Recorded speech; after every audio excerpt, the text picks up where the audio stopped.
स्वयंभुव मनु और शतरूपा की, ऋषियों की तथा दक्ष कन्याओं की संतानों का वर्णन तथा सती और शिव की महत्ता का प्रतिपादन। ब्रह्मा जी कहते हैं, नारद, तदनंतर मैंने शब्द, तन्मात्रा आदि सूक्ष्म भूतों को स्वयं ही पंचीकृत करके, अर्थात उन पांचों का परस्पर सम्मिश्रण करके उनसे स्थूल आकाश, वायु, जल और पृथ्वी की सृष्टि की, पर्वतों, समुद्रों और वृक्षों आदि को उत्पन्न किया।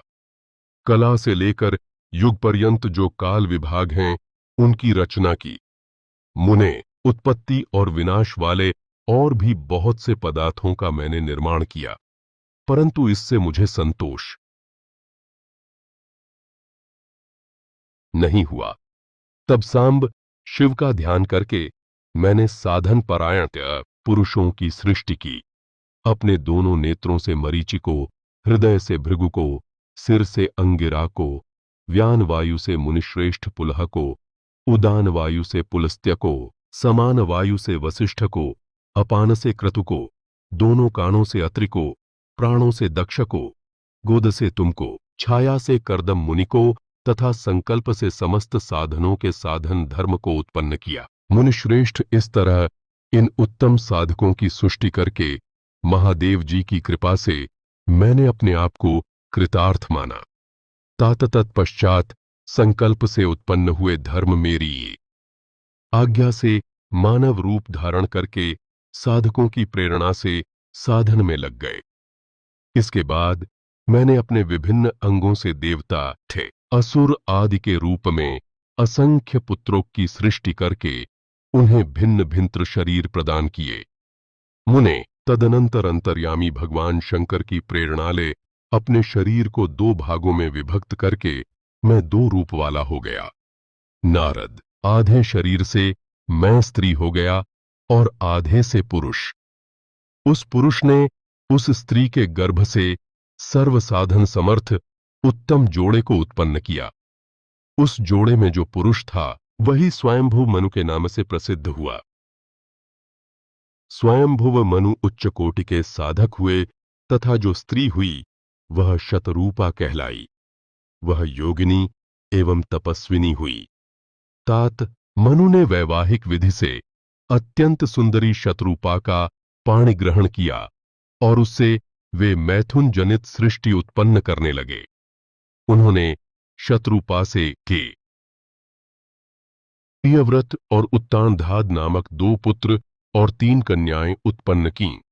कन्याओं के नाम थे आकृति, देवहूति और प्रसूति। मनु ने आकृति का विवाह प्रजापति रुचि के साथ किया। मझली पुत्री देवहूति कर्दम को ब्याह दी और उत्तानपाद की सबसे छोटी बहिन प्रसूति प्रजापति दक्ष को दे दी। उनकी संतान परंपराओं से समस्त चराचर जगत व्याप्त है। रुचि से आकृति के गर्भ से यज्ञ और दक्षिण नामक स्त्री पुरुष का जोड़ा उत्पन्न हुआ। यज्ञ के दक्षिणा से 12 पुत्र हुए। मुने, कर्दम द्वारा देवहूति के गर्भ से बहुत सी पुत्रियां उत्पन्न हुईं। दक्ष के प्रसूति से 24 कन्याएं हुईं। उनमें से श्रद्धा आदि 13 कन्याओं का विवाह दक्ष ने धर्म के साथ कर दिया। मुनीश्वर, धर्म की उन पत्रियों के नाम सुनो: श्रद्धा, लक्ष्मी, वृत्ति, तुष्टि, पुष्टि, मेधा, क्रिया, बुद्धि, लमजा, बसु, शांति, सिद्धि और कीर्ति। ये सब 13 हैं। इनसे छोटी जो शेष 11 सुलोचना कन्याएं थीं, उनके नाम इस प्रकार हैं: ख्याति, सती, संभूति, स्मृति, प्रीति, क्षमा, सन्नति, अनसूया, ऊर्जा, स्वाहा तथा स्वधा। भृगु, शिव, मरीचि, अंगिरा मुनि, पुलस्त्य, पुलह, मुनिश्रेष्ठ कतु, अत्रि, वसिष्ठ, अनि और पितरों ने क्रमशः इन ख्याति आदि कन्याओं का पाणि ग्रहण किया। भृगु आदि मुनिश्रेष्ठ साधक हैं। इनकी संतानों से घराघर प्राणियों सहित सारी त्रिलोकी भरी हुई है। इस प्रकार अंबिकापति महादेव जी की आज्ञा से अपने पूर्वकों की अनुसार बहुत से प्राणी असंख्य श्रेष्ठ द्विजों के रूप में उत्पन्न हुए। कल्प भेद से दक्ष के 60 कन्याएं बताईं गई हैं।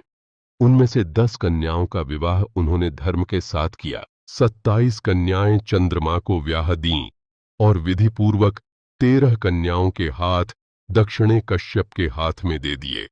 नारद, उन्होंने 4 कन्याएं श्रेष्ठ रूप वाले तार्थ्य अरिष्ट नेमि को ब्याह दीं तथा भृगु, अंगिरा और कृशाश्व को 2-2 कन्याएं अर्पित कीं। उन स्त्रियों से उनके पतियों द्वारा बहुसंख्यक चराचर प्राणियों की उत्पत्ति हुई।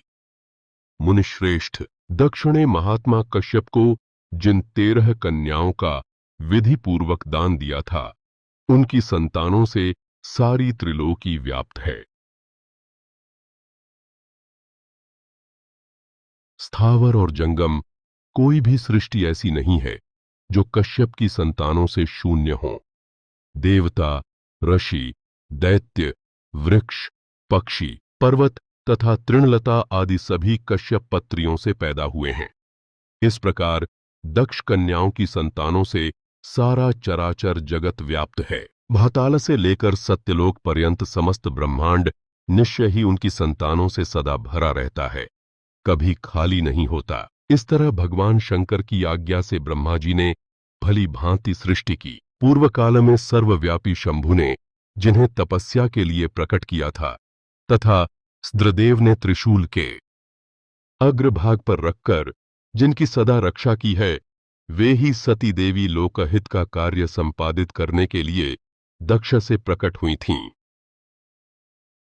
उन्होंने भक्तों के उद्धार के लिए अनेक लीलाएं कीं।